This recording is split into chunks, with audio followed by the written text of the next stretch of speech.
right, so let's go ahead and get started. I hope all of you were able to see the lecture yesterday. So we had the lecture. There were people in the class, but there was a lot of people not in the class. It was recorded, though. I'm hearing tales about how good the recording was. Can anyone enlighten me on that? Anyone look at the recording from yesterday's lecture? Not very good. Yeah. So what does that mean? It's blurry? You at least saw video, or what's that? You can't see what I'm writing. See, yeah, that's strange because the guy was there, right? The guy was there videotaping right there, and if you look at his console, he could see what should be recorded, right? And he should have done something if there was something wrong, but I guess. Yeah, unfortunately the video may not have been good, but you do have the audio and you do have these notes here. Okay, so hopefully that's enough. It's not as good as having the screencast, I know. But hopefully it's enough if you were not at the lecture to be able to keep up with what we're doing. How many of you did look at the lecture from yesterday? That's not a lot of you, because I'm not starting with the beginning of yesterday. I'm starting with the end of yesterday today. Yeah, this is not good. So some of you may be snowed by what I talk about today, and I'm just going to have to forge ahead because we can't get behind on the schedule here. I will at least say that yesterday what we did was talk about open circuit time constant analysis, which is a method for analyzing high-frequency circuits. And you have all the lecture notes. I sent them around by email last night. And we started out still talking about these MOS inspection formulas. But then we moved on to talk about frequency response. So the Bode plots we went through, which I think a lot of you know already. We generated a phase based on a magnitude plot. We said that we're interested in this pole right here. We went through the theory of open circuit time constant analysis, which sort of depends on the existence of a dominant pole in your circuit, meaning a very low frequency pole compared to all the rest of the poles. We did that fairly quickly. I used stuff that was written out. And then we sort of went through examples of how to do high-frequency analysis on various circuits. So again, a lot of you sort of know how to do this as well, except we're doing this sort of in a more inspection technique here. So it's good to see it in lecture. So you should go through the notes from the last lecture. I will not go through all these little examples again. But I will at least go through this now. Okay, so this is where we ended off. We ended off on one more example of high-frequency analysis. So that's where I'm going to start today on this high-frequency analysis. And hopefully you guys who did not see the lecture yesterday or did not look at the videotape stuff, hopefully you guys know this to some extent already such that you don't need to see too much of that in the background. So first, before I do that, this is your next homework assignment. This is homework number 3. As usual, this is also on the web now, or will be on the web later. I'm not sure if it's physically on the web just yet. But this is on more inspection analysis. It has some frequency response and some MOS and multi-transistor type stuff on it as well. And so your current homework is due today at 5 p.m. So get that in on time. And so let's take this down and go to this.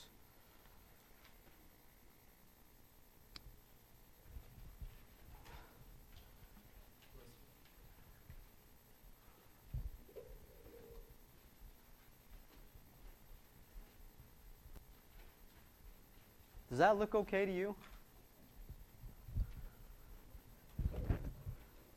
Because I'd like to, okay, I'm going to try doing it this way here. Usually what I would do at this point is resize my thing like you've seen before. But this time I'm just going to do it this way, okay, with 175.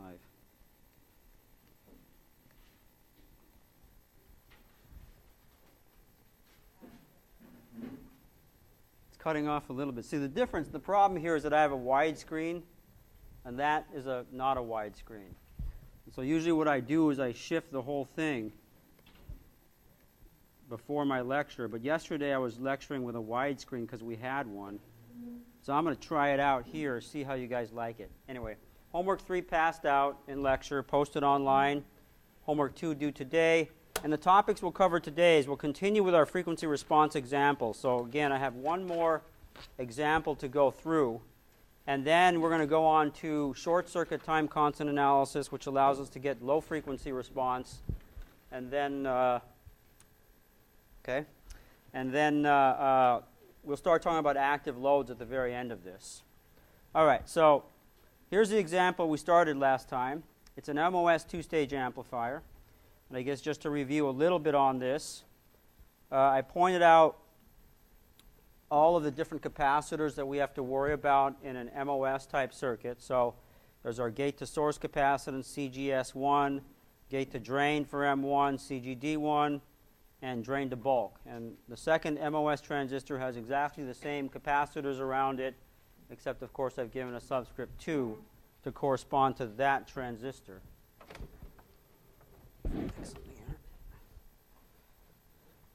All right, so I want to start analyzing this circuit. And so what's the first thing that I want to do to analyze this circuit here?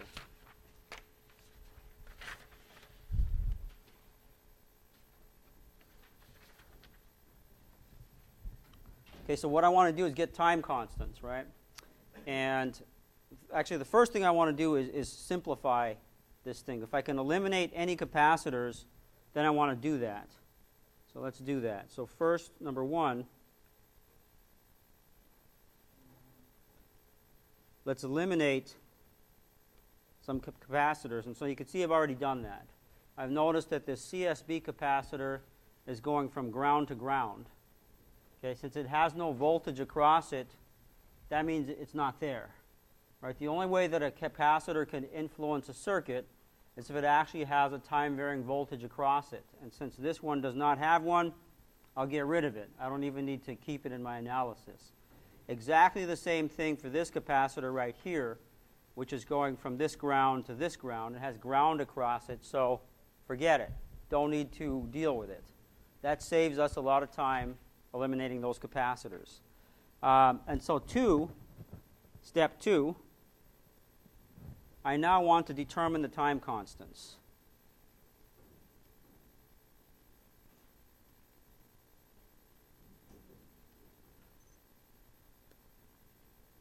Okay, and so I want to do that one at a time here.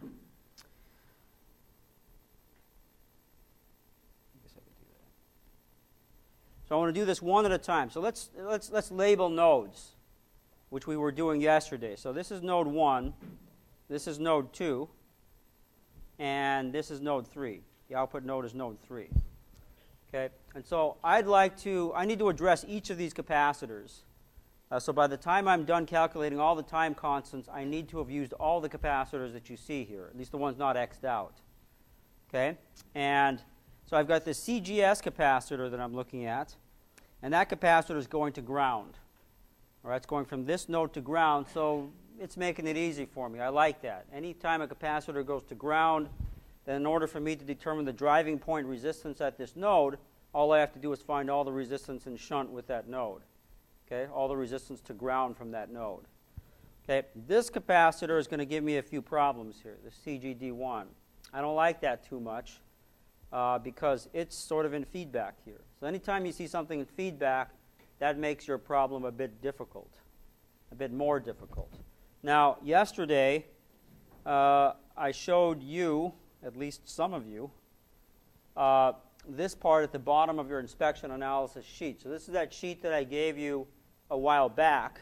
You supposedly have memorized all the stuff above this, and now you have to know the stuff down here, which is not a lot to memorize. There's really 2 equations that you really need to memorize down here, and that's for the driving point resistances across capacitor C pi, which is this R pi naught, which has this form, R pi parallel with this quantity RB, all the resistance seen looking that way, RE, all the resistance seen looking that way, divided by 1 plus GMRE.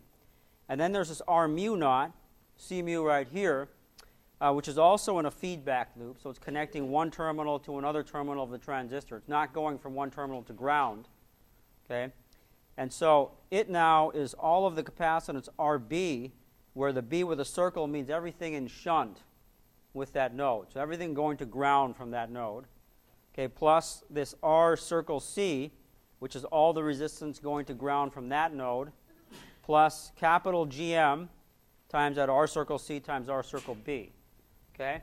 And so one thing you could do is memorize this equation and that equation, but in the end, the only equation you really have to memorize is this one here, because this one you can get through the Miller effect. Okay, so you all should know the Miller effect. At least everyone in lecture yesterday knew the Miller effect. So we're just going to apply the Miller effect to this problem right here. So I'm focusing on this capacitor right there. That capacitor, I don't like being in that feedback path, so I'm going to break it out of that feedback and I'm going to turn it into two capacitors, one here and one there. And the capacitor here is going to be C sub m, which is my Miller capacitance. And what's that going to be equal to?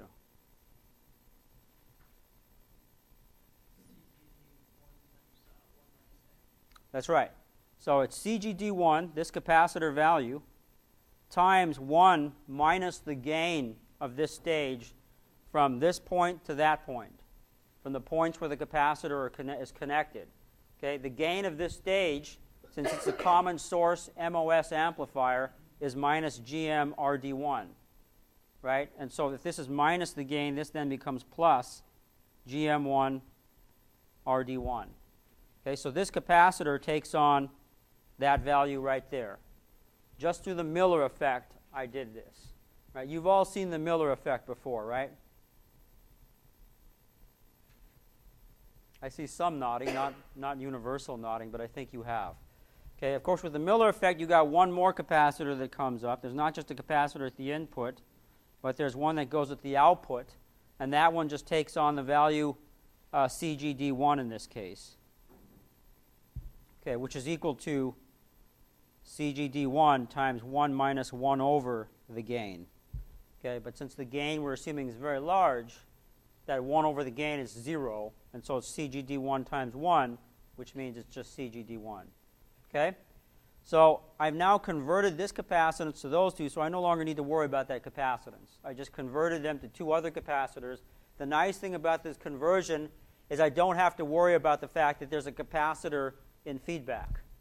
Okay? I've gotten rid of the feedback, so now it becomes simple for me to analyze at least this part of the problem. Now I can do it by node. Okay, so the first thing I'm going to do is get the time constant, tau, at node 1. And the time constant at node 1 is the total capacitance at that node. So what's the total capacitance I see at that node? It's this CGS1 right here, which is going to ground.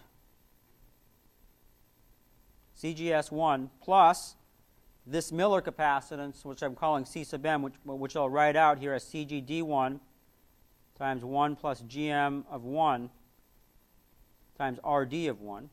Okay, so that's the total capacitance that I have at that. And now what's the total resistance that I have, the driving point resistance associated with all the capacitance at node 1? Someone tell me? It's just RS. It's RS in parallel with infinity, right? Because this is an MOS transistor. It's not R pi, it's infinity. And so it ends up just being R sub S. Okay, so that's my first time constant there. And now I'm just going to march along and get all the other time constants. So let's get the time constant due to node number 2. And so I'm looking at node number 2 right here. I could see all the capacitance in shunt with node number 2. So I have this CDB1. That's a drain to bulk capacitance for the MOS transistor. Plus CGD1, which came from the Miller effect, right? So I took CGD1 and I put it right out here as one of the capacitors from the Miller effect. And then what other capacitor do I have here? I have this CGD2, which you could see is going from this node to ground, because that's ground going up top there. And so CGD2. And then I've got this CGS2. Do I want to include CGS2 into this? Yes. Isn't there a what? A factorial CGD1? This says CGD1, this does equals CGD1 times 1 minus 1 over A sub V, where A sub V is the gain. That's just the equation that I used to get that CGD1. Okay? So this was used to get that. Okay? And so those are all those capacitors, but what about CGS2? Do I want to include it? I mean, it's attached to this node, right? Exactly. It's not in shunt. It's not in shunt, so I do not want to include that CGS2. I'm going to have to handle it separately because it's a special case. It's tying one terminal to another terminal of the transistor. Okay, that makes it a special case. I will not treat it with all of these other capacitors. So all of these capacitors are in shunt with node 2. Okay, and so now the driving point resistance to capacitance that's in shunt with the node is all the resistance in shunt with that node. So what resistance is in shunt with this node? If I look this way, what do I see? Infinity, right? Because I've got an MOS gate. If I look this way, what do I see? I definitely see that RD1. I also see the R naught of 1. I could probably neglect the R naught of 1 and just call that R sub D in this case, RD1. Okay? But to be complete, I think I'll leave that R naught 1 in there for now. And I can say can neglect if R naught 1 is much greater than RD1, which is usually the case. Okay? But that then is my second time constant here. Now, I need another time constant here. And so there's node number 3 right there. So I want the time constant at node 3. And so what is that time constant going to be? I've got just one capacitor there, and that's CSB2. That's the source to bulk capacitance for the MOS transistor. That's the PN junction between the source and the substrate, or the well. And so that's the only capacitor I have to handle. I still can't include CGS2 because I have to do that separately because it's sort of connecting two terminals together. All right, so I'm just going to include this capacitor, CSB2, and I'm now going to multiply that by whatever resistance I see at this node. So what's the resistance that I see at that node? Okay, so there's an RS2 parallel with a 1 over GM, but for MOS, 1 over GM, because this MOS, I'm not showing it, but this is like this, right? Yes, so it's 1 over GM of 2 plus GMB of 2.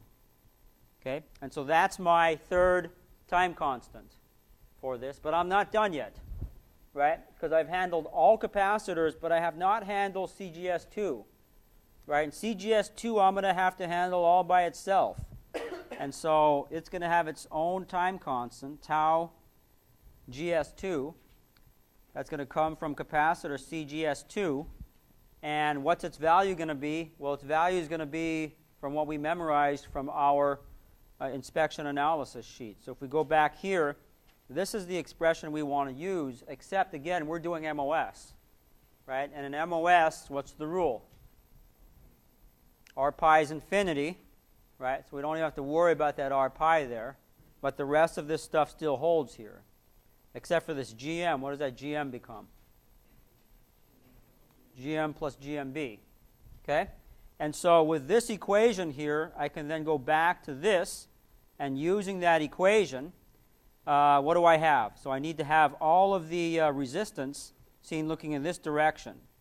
So what resistance do I see looking in that direction? Well, we did that already. That's RD1. I could say RD1 in parallel with R naught, but this is going to be a big equation, so I'll just neglect R naught. Okay, so I see RD1 in that direction. Now, from the inspection analysis formula, so in this case it was RB, but then it's also RE looking that way.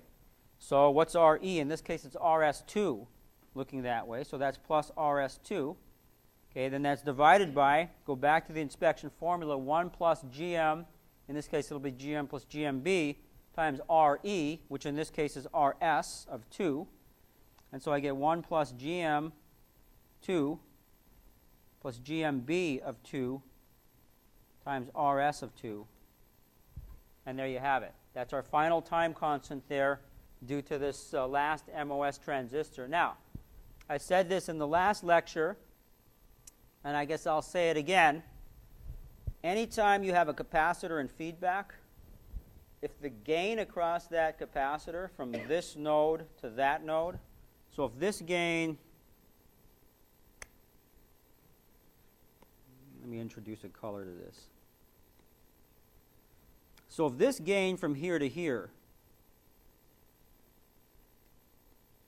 say that gain was about equal to 1, okay, which we know it's not for MOS because you got the GMB. For MOS, it's going to be 0.85, 0.9 or so, but somewhere close to 1. But if that gain is about equal to 1, and I'll do this thing. If I do a star like that, that means I'm continuing from one page to another. Okay, so if that gain is about equal to 1,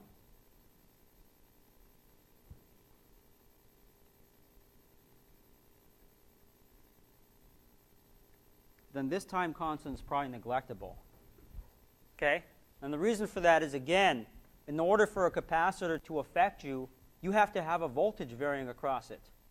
If the gain across this capacitor is 1, then if I have a voltage variation delta V right here, I'm going to have that same voltage variation delta V there, and that capacitor never saw a voltage change across it if the gain is 1. Okay? So anytime you see something where the gain is very close to 1, you should be tempted to neglect that capacitor. Okay? And you could save yourself a lot of time. I said this in lecture yesterday, but if you find yourself running out of time on an exam and you don't want to write down this big equation, or you forgot that equation outright, right? You just say neglect. And 50% of the time, you'll be right. Yeah? Why can't we just use the Miller effect here with CGS2? Yeah, so the Miller effect doesn't quite work on CGS2 because it's a little more complicated. The Miller effect works great when you've got common source, common emitter gain there.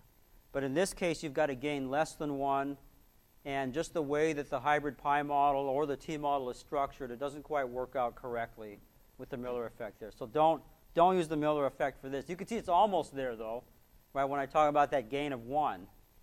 Right? It's almost there, but don't use this formula right here. This will be more accurate. Right? Now, when will you consider this capacitance here, right? I can neglect this capacitance. Okay, so I should say can neglect if there are other transistors, I should say.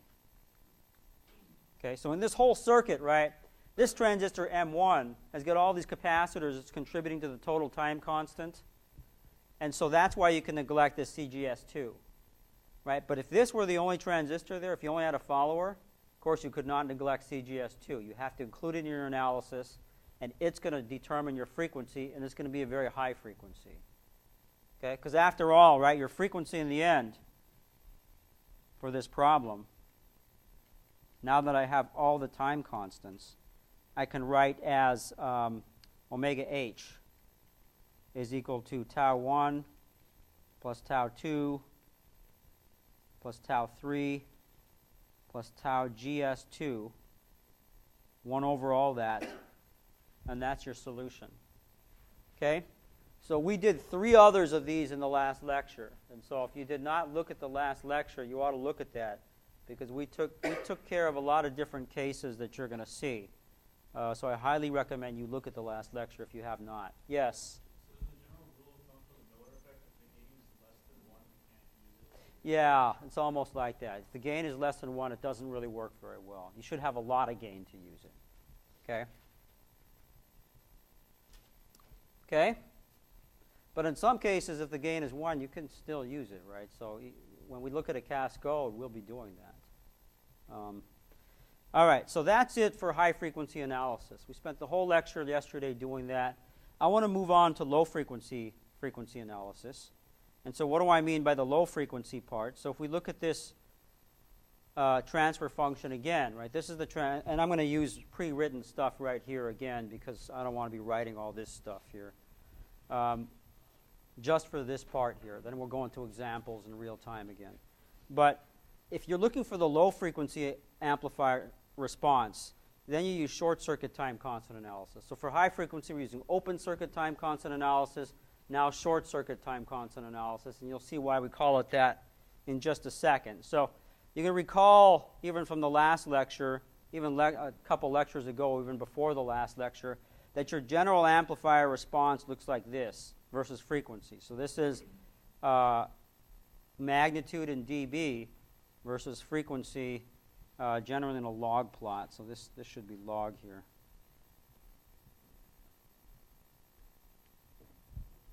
And this is in dB. Okay, but we have now taken care of the midband region, which is right here. Okay, which is all the stuff we did before the last lecture. We've taken care of the high frequency region, which we just did, and which we did a lot of in the last lecture. Now we have to understand how to get the low frequency region, which is governed by this omega L cutoff frequency. Okay, so how do you determine this low frequency?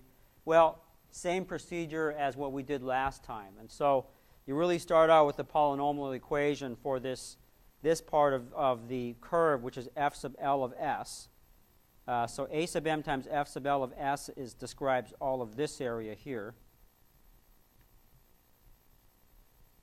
Okay, and so here's a polynomial equation that models the frequency shaping part of that equation there. And remember yesterday for this part here, we had a similar polynomial. The difference between this polynomial and the one that decides this high cutoff frequency is that for the high cutoff frequency, you had fewer zeros than poles. Okay? For this low cutoff frequency, the number of poles equals the number of zeros. Okay? That means you have the same degree in the numerator and denominator for those polynomials. Okay? And that's the only difference between the two of these. You could do exactly the same analysis that we did yesterday. You could express the coefficient E1 in this denominator by all of these frequencies, omega P1, omega P2, omega PNL, where NL is the total number of poles that you have there. If you have a dominant pole, then you can say that this E1 is about equal to omega P1. So in this case, a dominant pole means the highest frequency pole. So say omega P1 is the highest frequency pole, okay, and that means it's much higher than any of the other frequencies. If it is, then it's the only pole up here. All the other poles, so say you have one pole right here, all your other poles are here.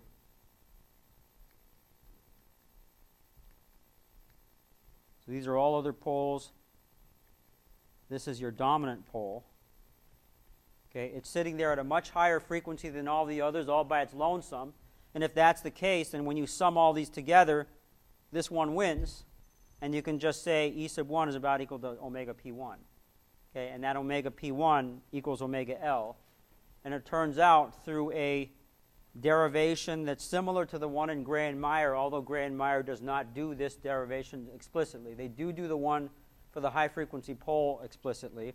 They don't do this, but I could just tell you in the end what you end up with if you tried the derivation is that this omega L is equal to the sum of all of these poles here, where these poles are time constants, just like before, except instead of taking 1 over the sum of all these time constants, you're now adding 1 over all of these time constants. Okay?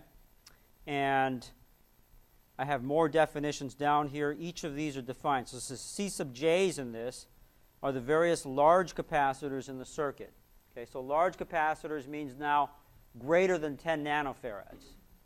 Because we're looking for low frequency response, so we're looking for the large capacitors. They're the ones that dominate or govern the low frequency response.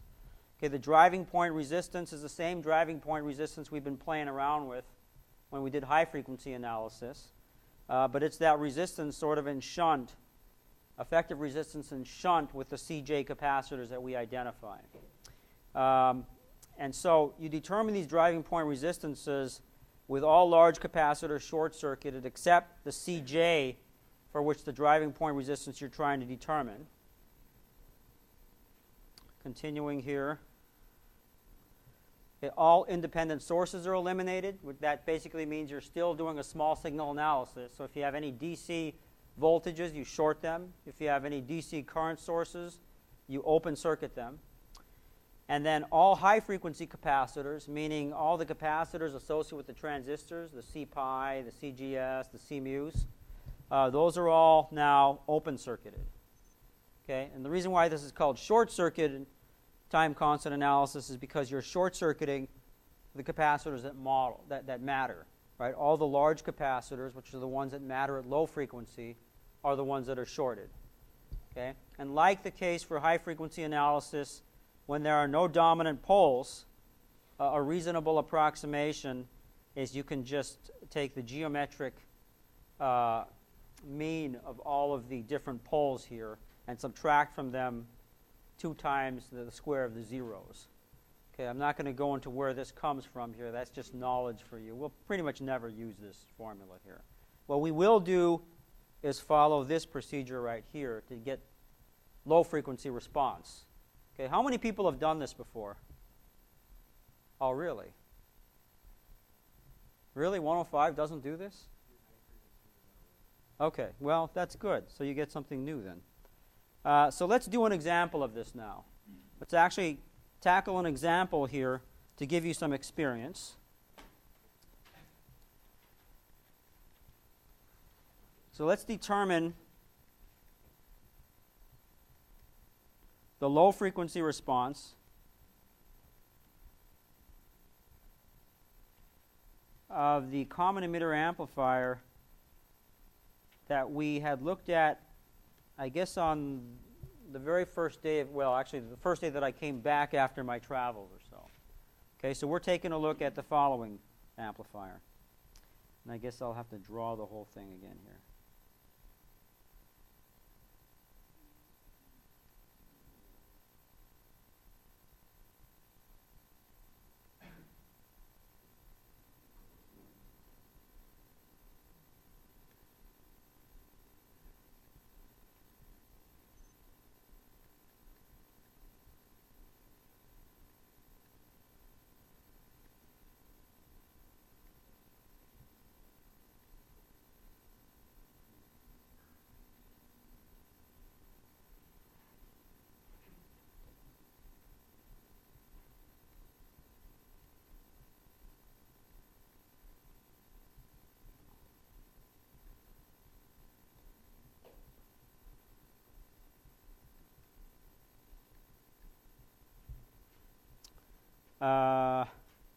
Okay, and then this.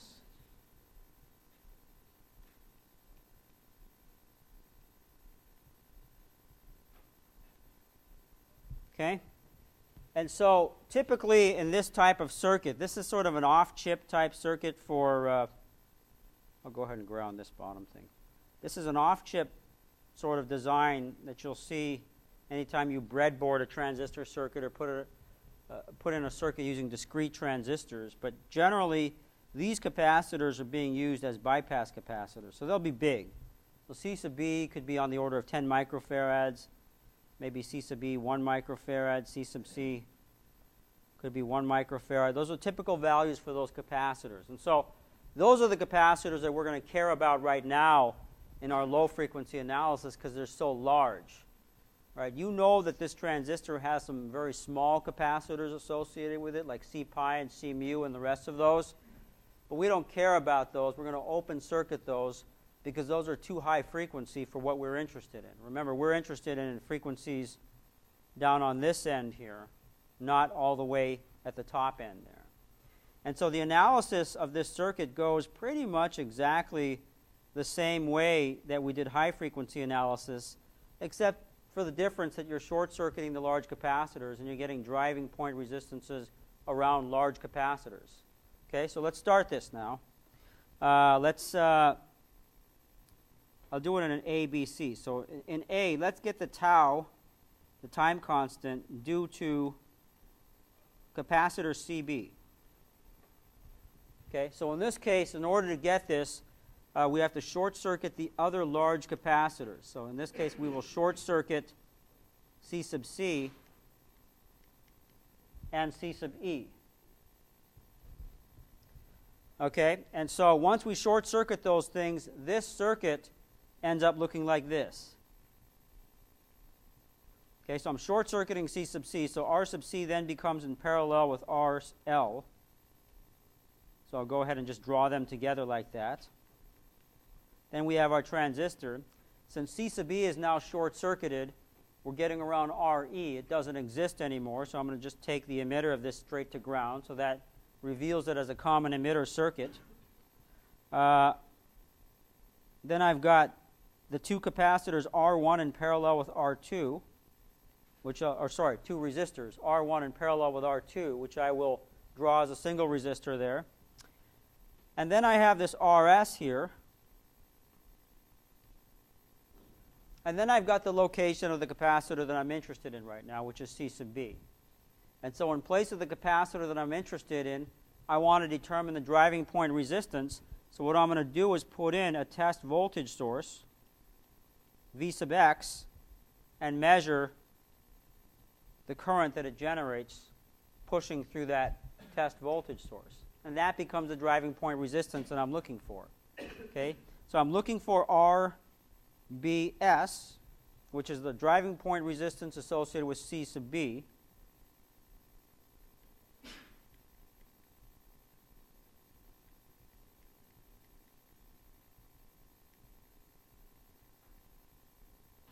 And RBS is just going to be Vx over Ix. Okay? So, if I put a test voltage source between two resistances, right? I see a resistance looking this way. That's R sub S. I see a resistance looking this way. That's what? Someone tell me? R pi parallel with R1 parallel R2. Okay, so if I put a voltage source between two series resistors, what's the driving point resistance? It's just equal to all that resistance in series now with that voltage source. Right? So driving point resistance now becomes the resistance in series with Vx. And therefore, just by inspection, I see these resistors. On one side I have Rs, it's in series, and so on the other side I have R pi parallel R1 parallel R2. Okay, that's my driving point resistance, and so now I can write the time constant tau b due to capacitor C sub b as just being equal to this driving point resistance RBS times CB, which I can write out just copying the formula that I have just above as this. Okay? And so from this now I can determine the frequency of the pole due to capacitor B. That's going to be 1 over tau B, which then is going to be 1 over all of this. And I'm going to write it out just to be complete. Okay? So that now is one of the frequencies that I'm going to add together to get the low frequency pole. Yes?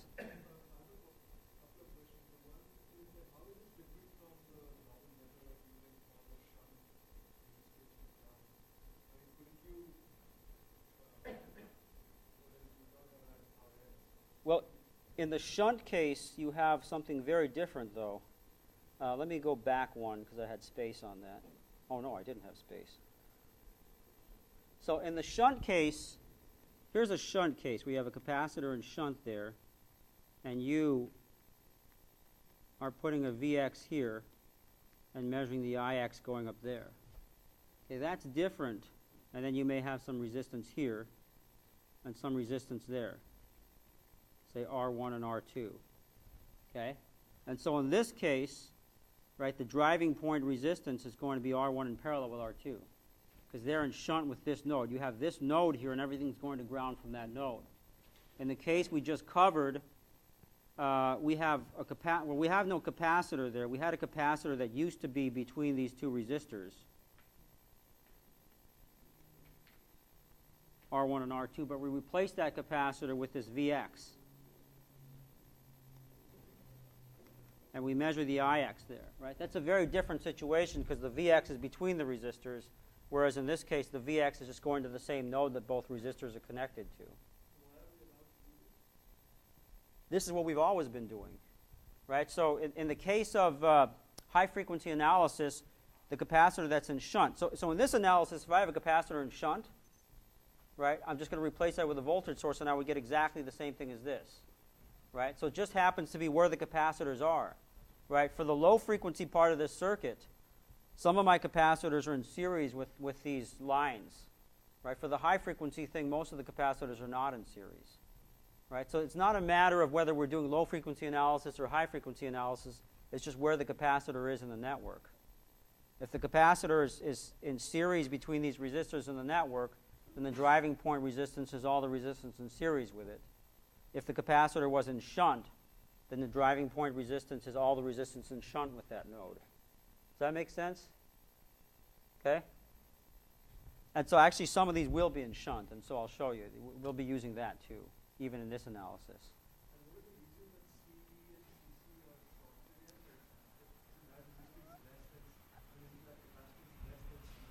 Well, we're shorting this because we're assuming everything is at low frequency right now. What we're doing is we're going one capacitor at a time, just like we did in high frequency analysis, except in high frequency analysis we open circuited those capacitors that we weren't worried about. Right? So right now we're worried about capacitor CB. We're getting the time constant of capacitor CB, and so we don't want to worry about CC and CE, so we short them. Okay? But next we're going to go after CC. Right? And when we go after CC, we're going to short CB and CE. So the capacitor that you want to get the time constant for at any given instant, it's like superposition. Right? You're zeroing everything else out, handling one capacitor, one driving point resistance at a time, getting all the time constants, in this case all the frequencies, and then summing them together. Okay? We're just breaking the problem down into smaller chunks. Otherwise, it would be a very difficult problem to handle. You'd have to get the transfer function for the whole thing. You still look mystified. And so...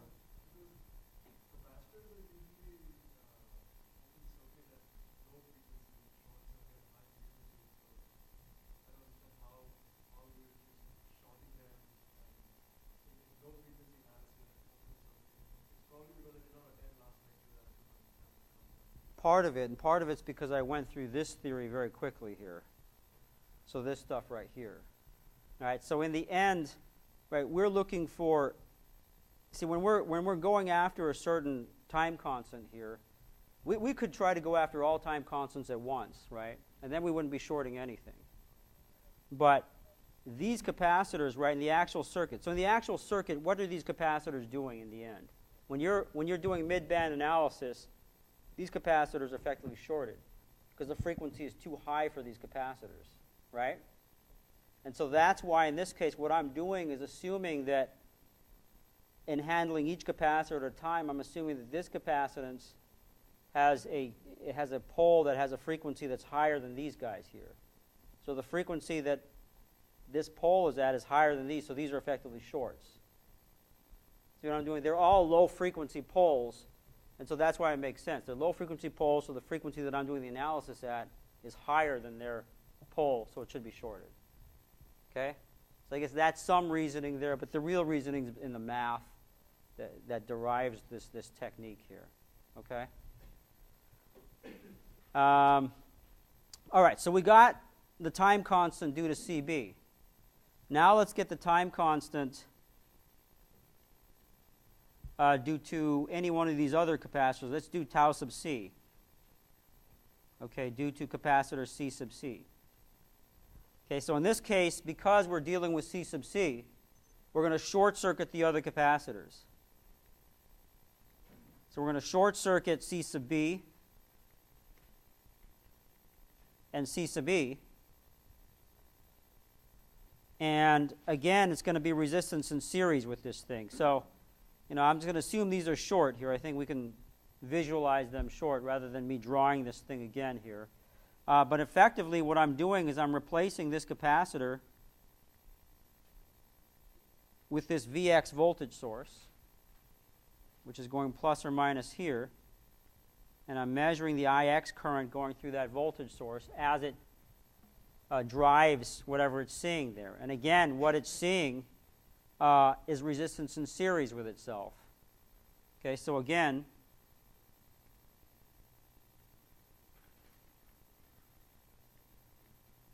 VXCs are in series. And so I can write pretty much by inspection that tau sub c is going to be equal to whatever the resistance is looking this way, which obviously is RL, okay, plus whatever resistance is seen looking in that direction, which if I want to be very exact about that is R naught in parallel with RC, which I could also say is just about equal to RC if I wanted to. And that's the total resistance. That's the driving point resistance associated with this test voltage source that was placed where C sub C was, okay, with everything else shorted. And then this multiplied by C sub C to get the tau. And then finally, if that's the tau, then the pole due to capacitor C is 1 over that tau sub C, which is 1 over all of this stuff. Or now I will neglect the R naught. Okay? So that's my second pole due to just capacitor C sub C. Yes? When you did the resistance looking to the left, you just did just R naught in parallel with RL or with RC. Why can you neglect the R naught 1 plus the rest of it? The 1 plus GMRE over 1 plus RP? Yeah, because there's no RE in this case, right? Because if you look at this, when you short that capacitor, so the real circuit, I guess I should have drawn out the circuit. I'm just being a bit lazy, right? But if I drew out the circuit, the real circuit looked like this. Right? We have RC, and that was your voltage source. RL is here. But then you go through the transistor, and then this is grounded here, right? Because C sub E is shorted, and so there is no RE. Okay? But if there was RE, you would be right. Yeah, that's true. It would have made R naught bigger, but I wrote out R naught here. And so if I'm going to write it out like that without neglecting it, I should write it out correctly. Right? It is correct here, but if there was an RE, then I should write out the RE. And so I should warn you, sometimes on exams, right, if we ask for a numerical value, then you can do all the neglecting you want. But if we ask for a formula and don't give you any numerical values, you better include everything. Okay? So we can throw both of those things at you. All right? Okay, so that's this time constant due to capacitor C sub C. And finally, we got one more capacitor left. That's C sub E. And so I want the tau sub E due to C sub E. And so in this case, I'm going to short C sub C and C sub B. And so in this case, let me draw out the circuit.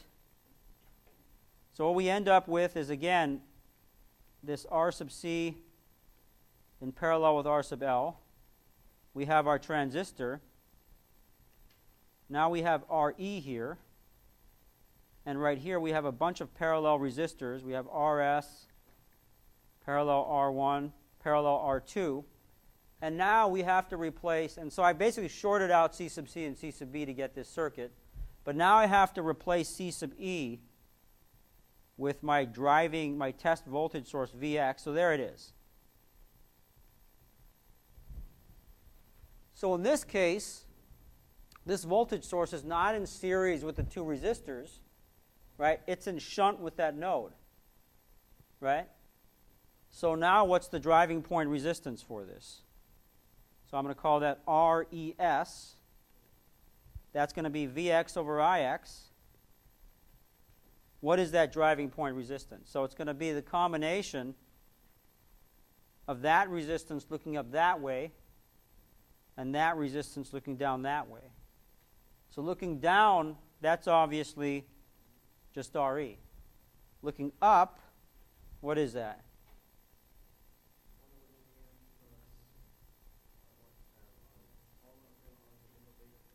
Yes, 1 over GM plus all of this stuff over beta plus 1. Okay, or I can write this as R pi plus all of this stuff over beta plus 1. Right? Whichever one you like to remember is fine. And so in the end, I can write for this as just RE parallel with, and I'll just use the more compact one. Well, I don't know if it's more compact, but I'll use that one there. Okay, that's the driving point resistance. Yes? No, this is bipolar. Yeah, this one's bipolar. We would if it was MOS. And okay, so that's RES, so I can write tau E finally as just that driving point resistance, RES times CE. And of course, omega PE is just going to be 1 over all that. So 1 over tau E equals 1 over this RES times CE. And then finally, to get the actual dominant pole, which in this case is the highest frequency of all these low frequency poles, omega L, I'm just going to add all of these pole frequencies that I just determined, and that's it. Okay? So to get that low frequency pole, very similar analysis to the high frequency analysis, except instead of open circuiting all the other capacitors, while you determine the time constant due to one capacitor, you short circuit it. Okay? It's just sort of turning it backwards, and that's why it's called short circuit time constant analysis. Okay? So you should know how to do this, and but this ends up being most useful for circuits that are off-chip circuits.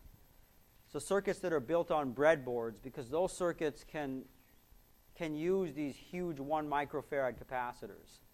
Okay, for a lot of circuits that are completely on chip, you may never do this analysis because a lot of those do not have a low frequency response. They don't use bypass capacitors on chip very often. Sometimes they do, though. Okay, but oftentimes they don't. So usually you will be doing the high frequency analysis, and that is the more important one to know. That's why maybe in your 105 that's the one you learned, and you didn't learn this low frequency stuff. But you should know the low frequency stuff too, because not all the circuits you're going to build are going to be stuff completely on ICs. In fact, some of the more interesting ones are stuff that you build on a breadboard still, not a breadboard, but a board or so. Right? If you want to put a guitar amplifier together, for example, that's all going to be on a board, not on an IC. Okay, so that's frequency response. I guess I'll end the discussion of frequency response there, and let's move on to the next topic here. But I guess before doing that, let me ask any questions, residual questions regarding frequency response. Even though you didn't, if you didn't go to last lecture, you can still ask a question. Or you can look at the last lecture's notes and then ask your questions. All right, so let's move on to our next topic here. And that is that,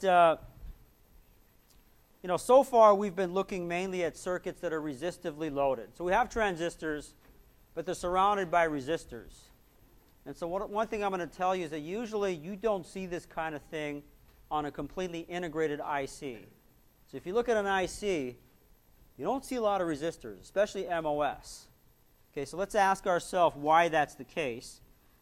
And the reason why is because you have another option, and that's that you can use active loads instead of resistors. Okay, so this is our next topic, active loads. And I guess the question I want to ask, just starting out with active loads, is why use them? Okay? And so to answer why use them, let's see what's bad about using resistors. So here's what we've been playing around with so far. And I'll draw this as an MOS circuit.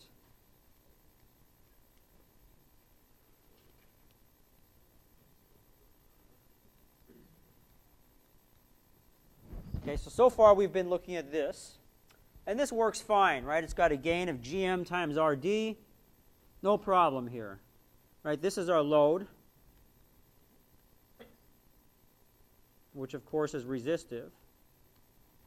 And if we use this kind of circuit, let me just write out that gain, which I just said. V naught over VI, that's minus GM times RD. Okay? That's great. It gives us some gain. But what if we want more gain? I mean, how much gain would you like to have? What's enough gain for you? Yeah, you want infinite, right? But what's more reasonable? You want infinite because you want that op amp, right?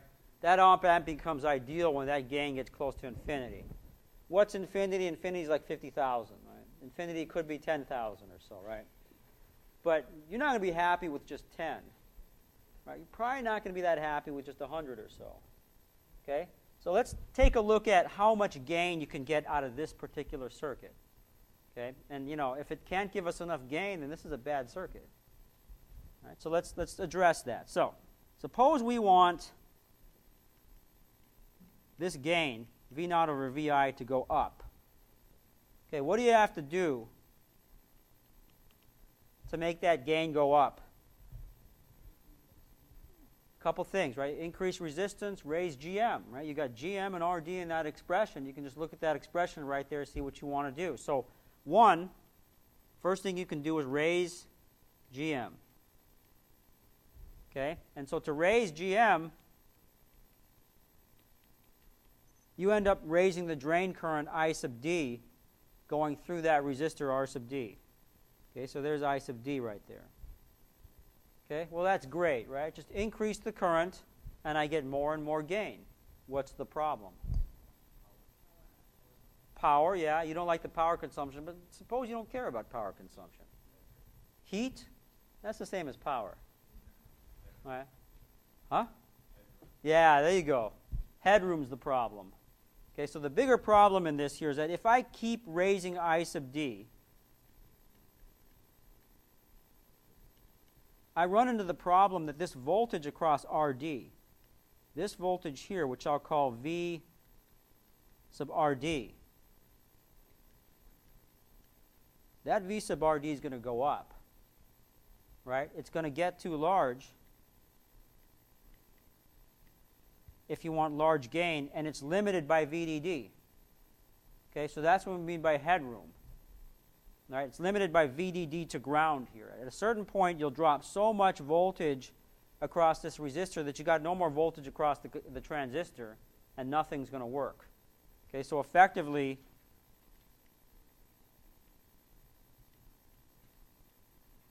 it's limited by VDD. Okay, so VDD limits supply, and this makes sense. The supply limits the amount of gain.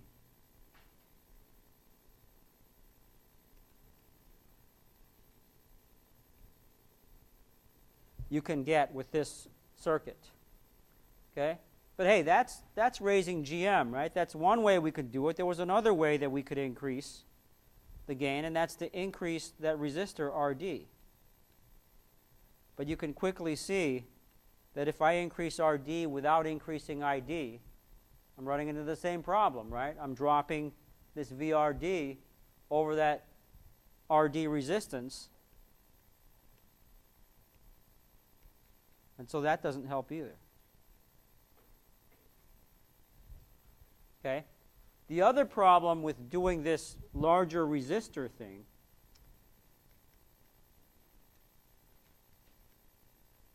is that the amount of area that the thing takes on the chip increases dramatically. Okay, so some of you have done layout before. How many people have done layout of transistors? You guys did it in 141? 150? Okay, so it's 141. Yeah, isn't that a great class? Probably took all your time at the end of the semester, right? So for those who haven't done layout, usually the layout looks something like this. Okay, so that's your transistor. So there's your transistor that's grounded there. Let me make some space for this here.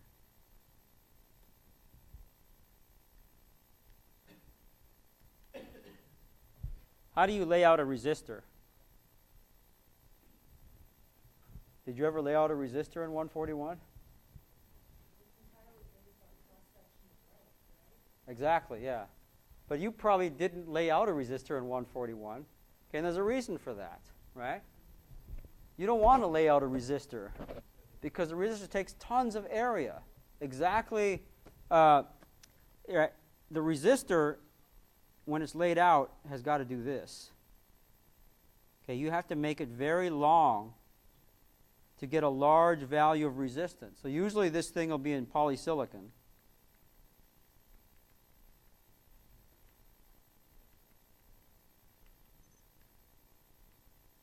You make it long and thin.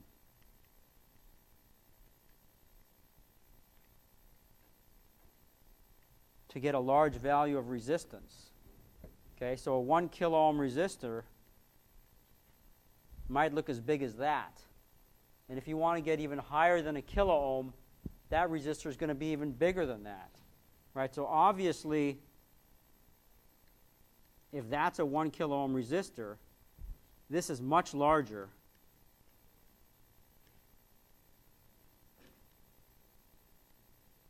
than that. Okay? And of course, it's too big.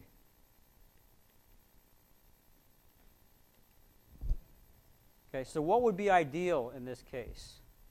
Instead of a resistor, I should say what?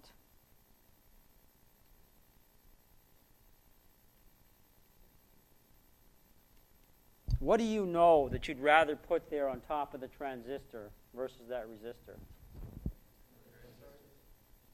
I heard it. Current source. Actually, both the answers were. Someone said another transistor, someone said a current source. But if you really want ideal, it's a current source. So something with some bias current there, still probably need that VDD there. That's the ideal. Take your V naught there. Okay? We would like to approximate this. And so to make one of these, or to approximate this,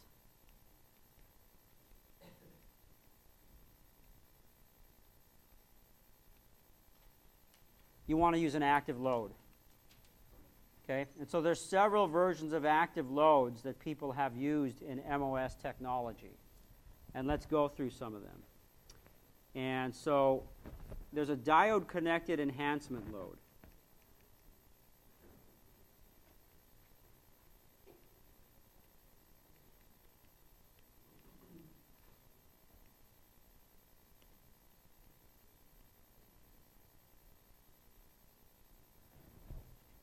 Okay, so in this case, a diode-connected enhancement load looks like this.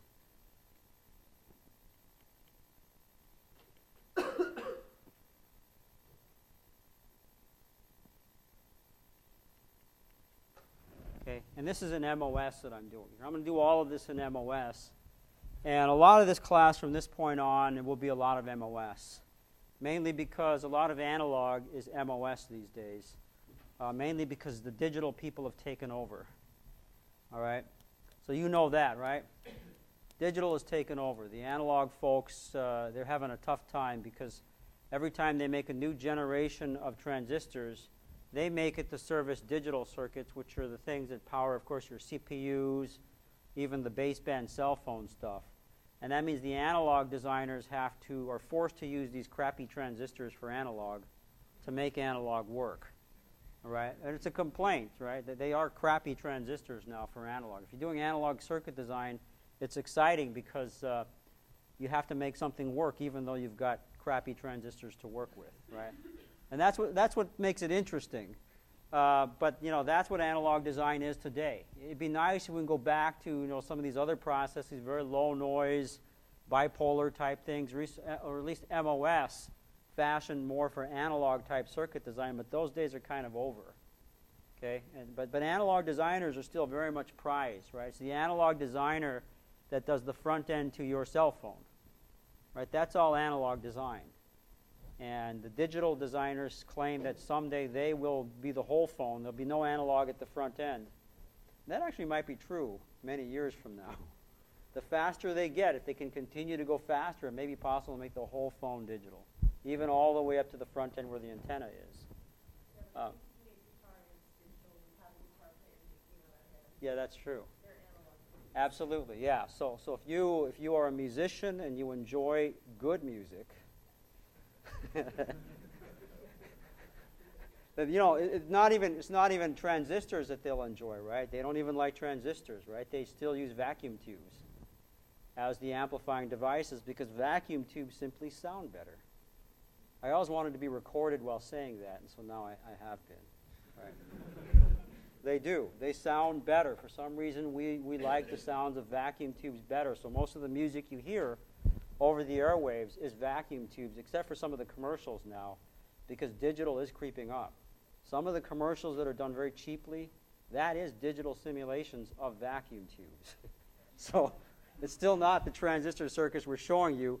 It is still, they're still trying to make vacuum tubes, but they're trying to simulate the sound using digital circuits. And amazingly, they still can't do it perfectly, right? Even though we were so technologically advanced, the digital stuff stinks still. Well, it's okay, right? You could stand in a commercial, but it's just, yeah. Anyway, that's an aside.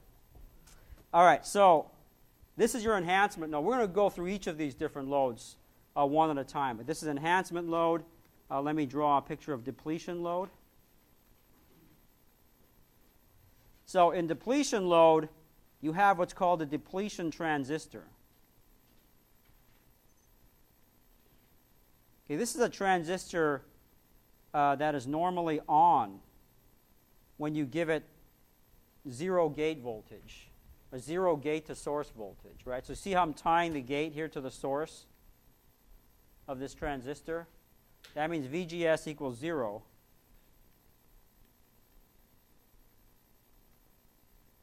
The device is on. And so in order to shut it off, you have to put a voltage across to shut it off. Yes?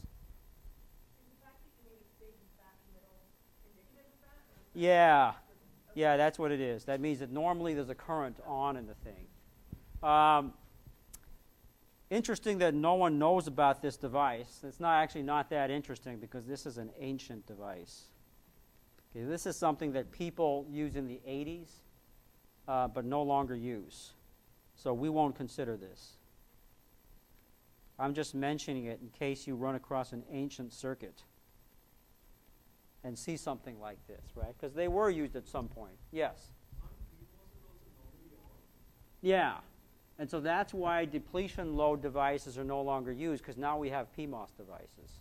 Right? Depletion devices were there when it was only NMOS. Right? This is an NMOS transistor, except you have implanted its channel so that the gate voltage to turn on is less than 0. Okay, so it served the purpose of a PMOS. For a time, they thought it was faster than CMOS, but in the end, that didn't work out. CMOS took over everything. But in the 80s, it was interesting because everyone was going after NMOS, and PMOS and CMOS existed, but no one was really taking off with CMOS. And then suddenly, people realized, and CMOS took off, and now all we have is CMOS.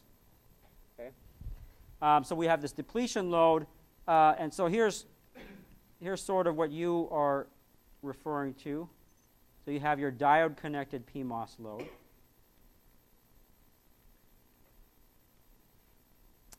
That is this.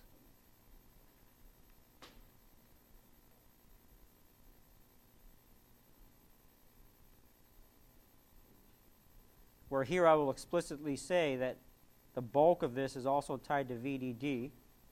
Okay? So you've made it such that it's always 1 over GM when you look into the source of this device. And then finally, we have the PMOS current source load.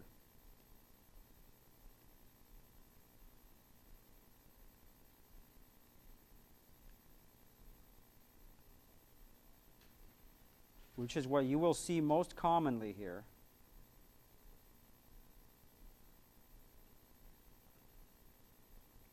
It'll look like that. And for this, you actually have to supply a bias voltage to its input. So you notice that all these other loads that I'm drawing here are simplified versus the current source load, because I don't have to work to put a very specific voltage at the gate of these devices, right? I'm just tying the gate of these devices to somewhere close to that device, and it works that way. Okay, with the PMOS current source load, I actually have to design something to generate that V bias, but as we'll see, that is the best load to use.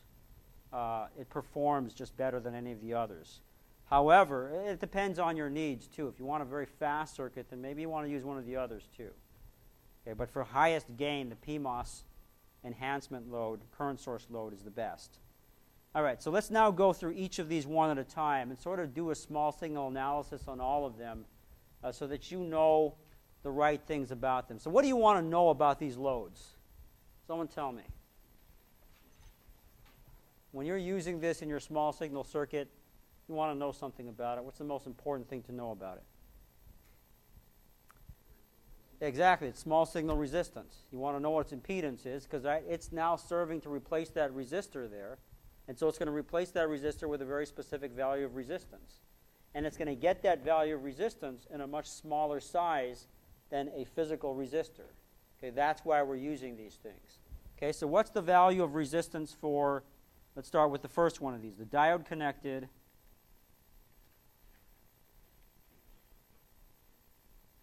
enhancement load.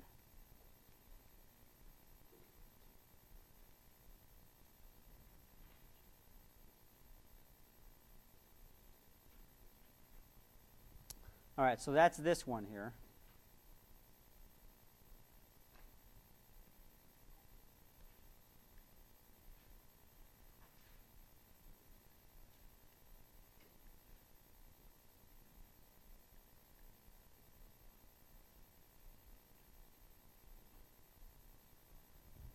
Okay, and so we're interested in what its effective load resistance is. So we'll call that RL, looking up into this. Okay, and so this is an easy thing for us to handle. We can just draw its small signal circuit here and then do the analysis by inspection. Okay, and so looking at this thing, making the small signal circuit is just this. That VDD goes to ground. That is going to VDD as well. Right, so it also is going to ground. And we're looking up this way. So you could tell me right now what this RL is. It's just 1 over GM plus GMB. Okay? Which is the same as 1 over GM in parallel with 1 over GMB, if you want to think of it that way. Okay? And so very simply, we have this diode-connected transistor. So what this is sort of telling us is that if you take an MOS transistor and you connect it like that, if you additionally do this, and I wanted to look up that transistor this way, then what I'm going to see in this case is 1 over GM. Okay? And so what does that mean? If I do this to a bipolar transistor, same kind of thing, and I have 2 terminals on that bipolar transistor, that, with a similar analysis, is equal to that. Okay? So in fact, in bipolar technologies, when they want a diode, they actually don't do a separate PN junction using a P plus and an N-type area. They actually take a bipolar transistor and just hook it up this way. Right? Because it's easier to get more uniform bipolar transistors than it is to pull out some diode out of nowhere. Right? In integrated circuit processing, it's easier to match things across a wafer. And so when they make a diode, they're usually doing it this way. And so for this reason, this kind of connection is called diode connected.